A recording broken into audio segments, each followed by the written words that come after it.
Hello, welcome to episode 2 of Mindful Vikings. I'm your host, Abrielle Lopez. Today on our episode, we will be discussing mental health therapy stigma. Mental health is defined as a person's condition with regard to their psychological and emotional well-being, the inner makings of a person physically, mentally, emotionally, that dictates whether they are well or unwell just depending on the circumstances in their life.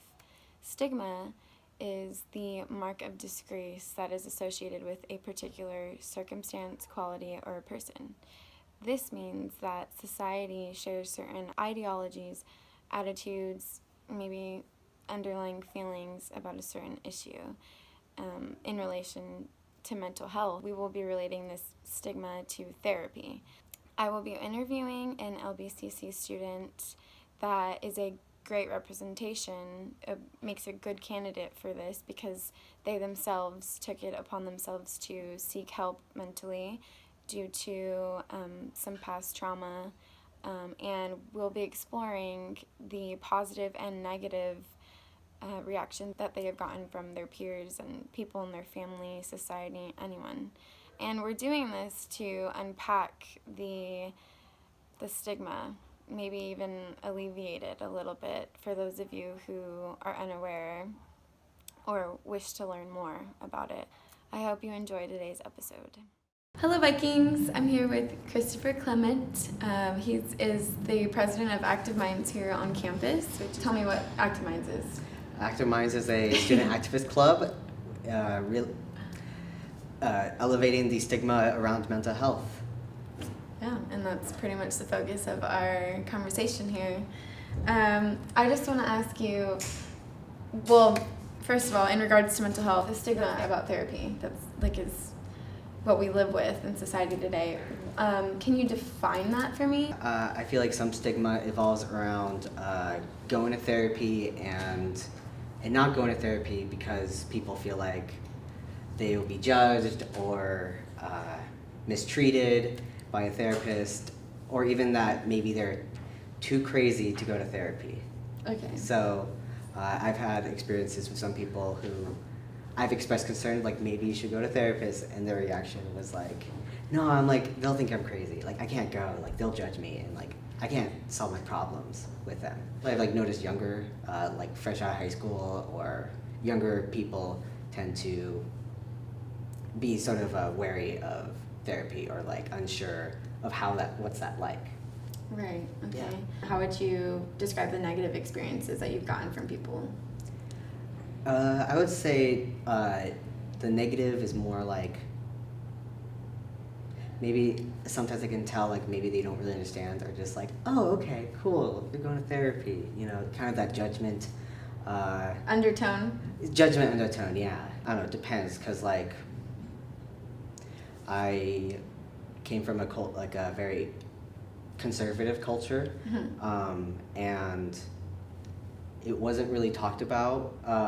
Seeking mental help, or if you are seeking mental health, it's sort of like the drama pool. You know, like it's the topic of gossip. I went up to BYU, Idaho, and immediately seek counsel up there because I was really stressed out because it wasn't really an environment for me to grow, and it wasn't really a place I needed to be. Why is that? Around this time, I was questioning things about myself and finding my identity, being gay, and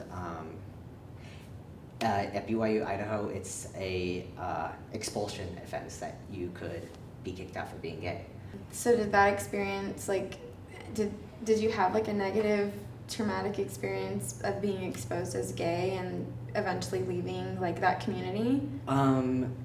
It was more of like I got the message and like all around how people treated LGBT folks, especially Mormon culture, and I figured like I don't belong here. I'm going to get out before I'm going to go back home before something worse can happen, so I can be me. And here we are. Yeah. And you are you. Yeah.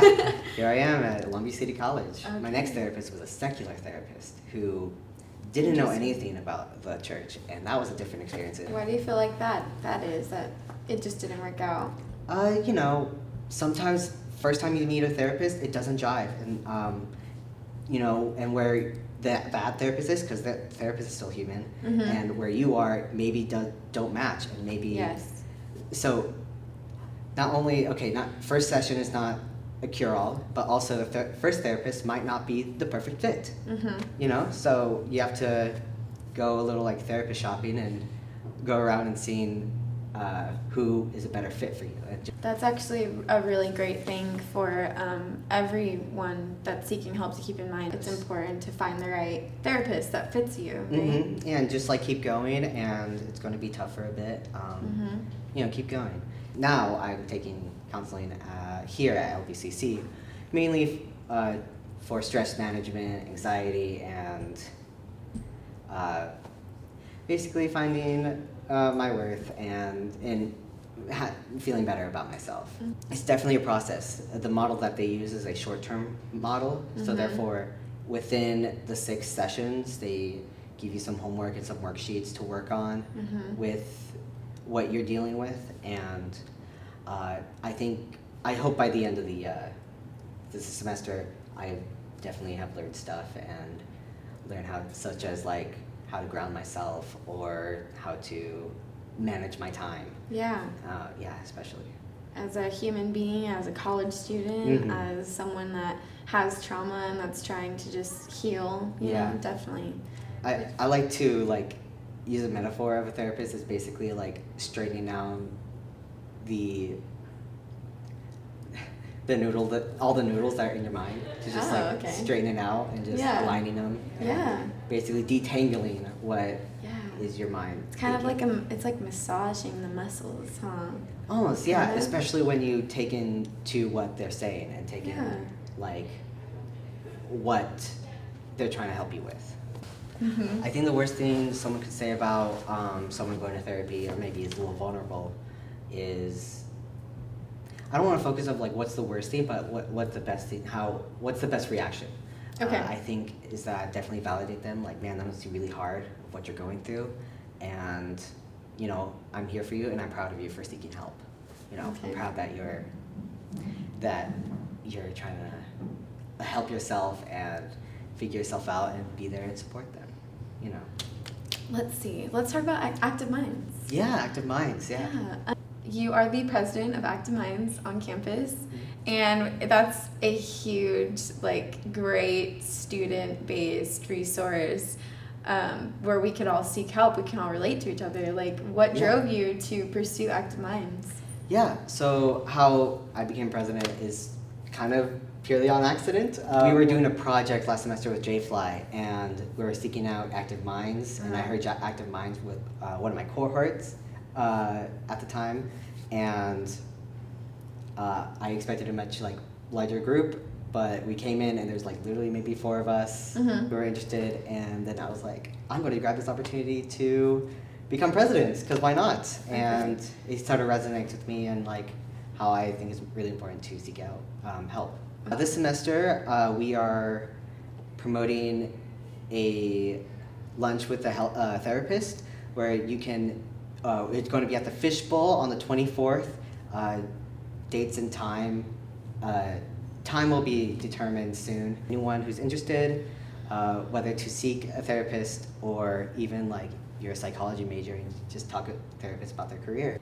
Just discuss of what's therapy like, how do I get a session, and how what's confidential, what's not, or what can I talk about, and what basically the purpose is just to destigmatize sort of that barrier of meeting a therapist. I just think it's neat that you guys are meeting with a mental health clinician more communally, so everyone, it's not as scary for maybe a first timer, and it's more in a casual setting. Yeah, very casual setting. You don't have to expose everything that you've been through or such and such, but basically just to get to know what the program they offer here on campus, and just have a more casual conversation. I just want to thank you sincerely for meeting with me, and this is I'm so excited for what's to come for the show and stuff. You're my first guest. Yay! Thank you for having me. Yeah, I'm honored. All right. Yeah. Well, stay tuned, guys. There's a lot more to come for Mindful Vikings. And thank you again, Chris. Appreciate you. Yeah.